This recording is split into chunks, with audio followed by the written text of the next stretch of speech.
What's up sa inyo mga boss? So today ay tuturuan ko kayo kung paano i-adjust itong chain ng mga motor natin kung sagad na itong adjuster niya dito. Ayan, so for beginners vlog lang to, disclaimer lang. And tara, umpisa na natin mga boss. So bali ayan mga boss, kung mapapansin nyo, maluwag na yung chain.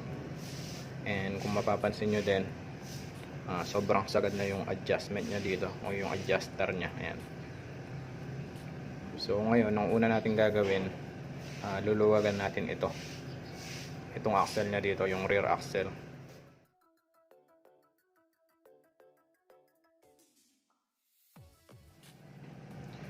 Bale yan mga boss, naluwagan na natin yung rear axle tsaka itong adjuster niya. And ngayon, tatanggalan natin siya ng lock ng kadena. Ito, tatanggalin natin ito para maputol natin yung mismong kadena. Bali, sa vlog na to, ang gagawin natin is papaiksiin natin yung kadena para umusog ng konti itong axle niya para mai-adjust pa natin. Bali, yun lang naman yung diskarte dito.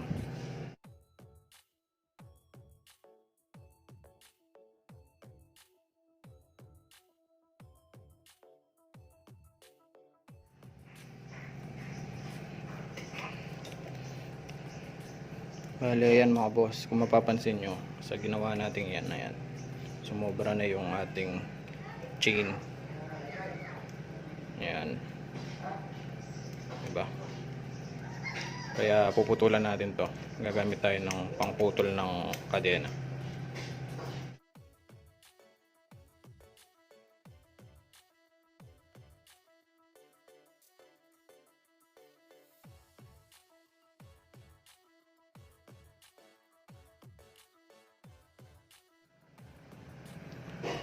So bali yan mga boss, natapos na nating putulan itong chain ni YT.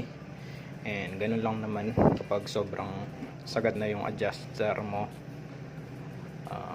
tapos okay pa yung mga chain, putulan lang natin itong chain. Ayan, pwede pa naman.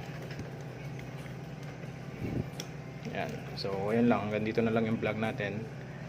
And comment down below yung mga suggestion nyo sa YouTube and Facebook.